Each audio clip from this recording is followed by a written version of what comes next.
Bonjour à tous et à toutes et bienvenue sur la chaîne du pouvoir de la conscience. J'espère que vous allez bien, j'espère que vous passez une excellente journée et que vous prenez grand soin de vos conversations internes. Aujourd'hui, une nouvelle conférence de Neville Goddard intitulée « Le secret de la prière ». Avant de commencer avec la lecture, je vous invite à vous abonner à la chaîne si vous ne l'avez pas encore fait et n'hésitez pas à partager son contenu si vous pensez qu'il peut aider des personnes de votre entourage. Je vous invite aussi à visiter la page de la chaîne, je vous laisse le lien en description. Sans plus attendre et en vous remerciant de votre temps précieux, commençons avec la lecture. Le secret de la prière, une conférence de Neville Goddard, 6 octobre 1967. Le secret de la prière biblique, tel qu'il a été dit sous forme de parabole, est de prier sans faiblir. Cette parabole parle d'une veuve qui persistait à venir devant un juge demandant réparation. Au début, il ne répondit pas, puis il se dit: bien que je ne craigne ni Dieu ni n'ai de respect pour l'homme, cependant je l'exaucerai, parce qu'à force de venir, elle me casse la tête. Les paraboles, comme les rêves, contiennent un seul flux de vérité. Cette parabole encourage la persistance dans la maîtrise de l'art de la prière. Une fois que vous l'aurez maîtrisé, vous vivrez dans un état de reconnaissance et tout au long de la journée, vous vous direz encore et encore « Merci, Père ». Une prière très efficace se trouve dans le chapitre 11 du livre de Jean comme « Père, je te rends grâce de ce que tu m'as exaucé, car tu m'exauces toujours ». Dans ce chapitre, on raconte l'histoire de quelqu'un qui est mort et apparemment parti de ce monde. Mais la vérité est que personne n'est mort pour vous, quand vous savez comment prier. Vous ne pouvez plus toucher, voir ou entendre ce que vous aimez avec vos sens mortels, mais vous savez comment rendre grâce. Vous pouvez vous déplacer de votre corps d'obscurité vers le monde de la lumière et retrouver vos proches là-bas. Ainsi, celui qui apprend à prier découvrira le grand secret d'une vie pleine et heureuse. Dans le chapitre 33 du livre de la Genèse, Jérusalem est appelée Sichem. On dit que Jacob arriva sain et sauf à la ville de Sichem, qui est dans la terre de Canaan. Là, il érigea un autel et l'appela El Eloé, Israël, ce qui signifie le Dieu d'Israël. En se tournant vers Sichem, la vraie direction, Jacob resta El Eloé Israël, ce qui signifie sécurité en esprit, corps ou bien. On nous dit que Daniel se tourna vers une fenêtre ouverte, où il regarda vers Jérusalem. Et ceux du monde musulman prient en regardant vers ce qu'ils appellent la Mecque. Mais parce que le christianisme a lieu à l'intérieur, les Écritures parlent de Jérusalem intérieure, et pas du tout de l'extérieur. Quand vous priez, ne vous prosternez pas au sol et ne regardez pas vers quelque endroit à l'est dans l'espace, mais ajustez-vous mentalement à votre désir accompli. Bien que cette technique soit simple, il faut de la pratique pour la maîtriser. Votre vraie direction est vers la connaissance de ce que vous voulez. Connaissant votre désir, pointez-le directement devant vous en pensant depuis son accomplissement. Silencez toute pensée et laissez les portes de votre esprit s'ouvrir. Ensuite, entrez dans votre désir. Restez avec votre imagination comme votre compagne. Commencez en pensant à votre imagination comme quelque chose de distinct de vous-même, et finalement vous saurez que vous êtes ce que vous appeliez auparavant votre imagination. On peut amputer une main, une jambe ou plusieurs parties du corps, mais l'imagination ne peut être amputée, car elle est votre moi éternel. Permettez-moi de vous montrer ce que je veux dire. Alors que je suis ici à Los Angeles, je peux souhaiter être ailleurs. Le temps et les finances peuvent ne pas me le permettre, mais dans mon imagination, je peux supposer que j'y suis déjà. Par un simple acte de ma part, Dieu quitte ce corps. Si je suppose que je suis à New York, toute personne à Los Angeles à laquelle je pense doit être à 4800 km de distance. Je ne peux plus les imaginer comme s'ils étaient dans la même rue ou dans les collines à l'ouest de moi. C'est ma preuve. Le mot prière signifie mouvement vers, accès à, vers ou à proximité de. En me tournant vers New York, j'ai fait un mouvement, un accès à. Lorsque j'agis à proximité, je vois mes amis respectifs de New York. Ayant fait cela, je dois avoir une pleine confiance en mon imagination, sachant que c'est l'être qui fait le mouvement. Les paroles de Blake sont vraies. L'homme est toute imagination, et Dieu est l'homme et existe en nous et nous en lui. Le corps immortel de l'homme est l'imagination, et c'est Dieu lui-même. Non seulement vous pouvez vous déplacer dans l'espace, mais aussi dans le temps, et réaliser chacun de vos désirs. La prière ne doit pas être limitée à ce qu'une personne appelle soi-même. Vous pouvez prier pour un autre, en ressentant qu'ils ont déjà ce qu'ils voulaient auparavant, car ressentir est un mouvement. Le premier acte créatif enregistré dans les Écritures est le mouvement. Dieu se déplaçait sur la surface des eaux. Un ami a récemment eu une vision fantastique pendant laquelle il se demandait, et je cite, « Ai-je appris quelque chose ?» Et j'ai répondu, « Oui, tu as appris comment te déplacer. » Alors tout a été transformé. Alors que le conflit s'est éteint, une cabane est devenue un château, le champ de bataille est devenu une mer de blé mûr, et il a été escorté vers son foyer éternel. La prière est un mouvement. C'est apprendre à se déplacer vers un changement dans votre compte bancaire, votre statut matrimonial ou le monde social. Apprenez à maîtriser l'art du mouvement, car après avoir bougé, le changement commence à émerger de profond. La technique de la prière consiste à maîtriser votre mouvement intérieur.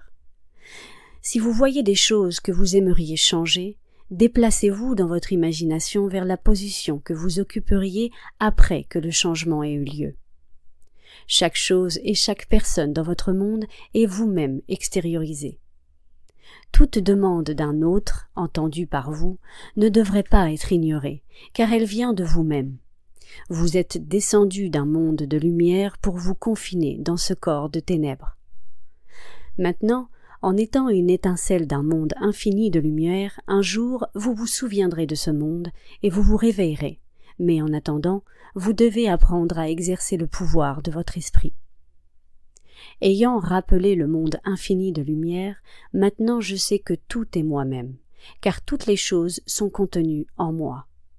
La prière est un mouvement psychologique. C'est l'art de passer d'un problème à sa solution. Lorsqu'une amie appelle, parlant d'un problème, nous raccrochons, et je passe de l'état du problème à sa solution en écoutant la même dame me dire que le problème est déjà résolu.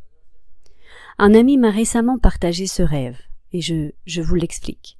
Nous étions dans un jardin et il m'a raconté tous ses désirs, lorsque j'ai dit « Ne les désire pas, vis-les ». C'est vrai, désirer c'est penser à, vivre c'est penser depuis. Ne traversez pas la vie en désirant, vivez votre désir, croyez qu'il s'est déjà réalisé, croyez que c'est vrai, car une supposition même fausse, si on y persiste, se solidifiera en un fait. Quand vous apprenez l'art de la prière, la persistance est nécessaire, comme nous l'avons été dit dans l'histoire de l'homme qui, venant la nuit, a dit « Ami, prête-moi 3 pains, car il est tard, la porte est fermée, mes enfants sont au lit, et je ne peux pas descendre et te servir. » En raison de l'insistance de l'homme, son ami lui a donné ce qu'il voulait. Le mot « insistance » signifie un audacieux courage. L'homme a répété et répété sa demande, peu disposé à accepter un refus. Il en va de même pour l'histoire de la veuve. Ce sont toutes des paraboles racontées pour illustrer la prière. La prière du Seigneur enseigne l'unicité de nous tous. Elle commence par « Notre Père ». Si Dieu est notre Père, ne sommes-nous pas un?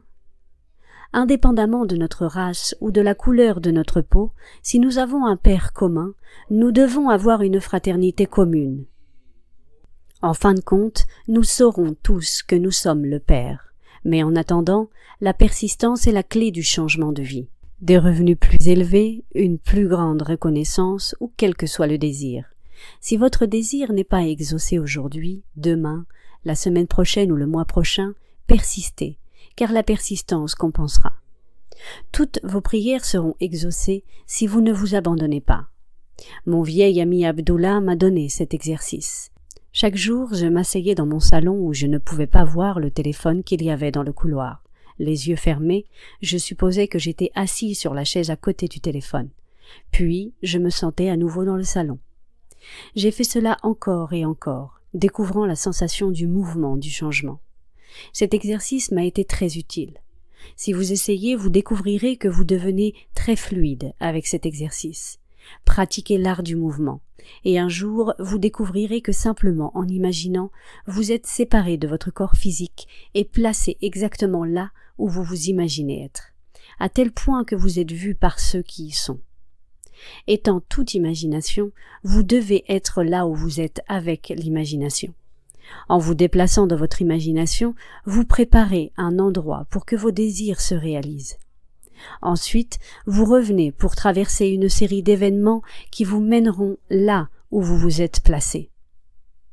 Avec l'imagination, je peux me mettre où je veux être. Je bouge et je vois le monde de là. Ensuite, je reviens ici, en ayant confiance que, d'une manière inconnue pour moi, cet être qui peut tout faire et qui sait tout me conduira physiquement à travers un pont d'accident là où je me suis placé. Vous pouvez vous déplacer dans l'imagination n'importe où et n'importe quand. Habitez-y comme si c'était vrai, et vous aurez appris le secret de la prière. Ma femme a eu une vision merveilleuse où elle se trouvait dans une forêt d'arbres. En marchant dans une clairière, elle a vu des gens rassemblés autour d'un autel. Une dame s'est approchée tenant un livre intitulé « La croyance de la foi et le pardon des péchés selon le judaïsme ». Arrivée à l'autel, elle a commencé à le lire à voix haute. Peu de temps après, une autre dame est apparue, tenant un livre intitulé « La croyance de la foi et le pardon des péchés selon le christianisme ». S'approchant de l'autel, elle a également ouvert son livre et a commencé à le lire. Pendant que ma femme écoutait, elle a réalisé qu'il était infiniment plus difficile d'être chrétien que d'être juif. Elle a vu que tout était psychologique. Rien n'est fait à l'extérieur, car tout vient de l'intérieur. Browning a commencé son merveilleux poème intitulé Pâques avec les mots qu'il est difficile d'être chrétien. Et Chapman a dit « Le christianisme n'a pas été pratiqué et trouvé défectueux. Il a été pratiqué et trouvé difficile et donc abandonné. Pourquoi? Parce qu'un chrétien ne peut pas esquiver la responsabilité et blâmer un autre. Le christianisme est fondé sur le principe que nous sommes tous un, que l'homme attire toujours la confirmation de ce qu'il fait en lui-même, que votre monde témoigne de ce que vous vous faites à vous-même. C'est difficile à accepter, mais c'est le christianisme. Personne ne vient à moi sauf si mon Père qui m'a envoyé l'appelle.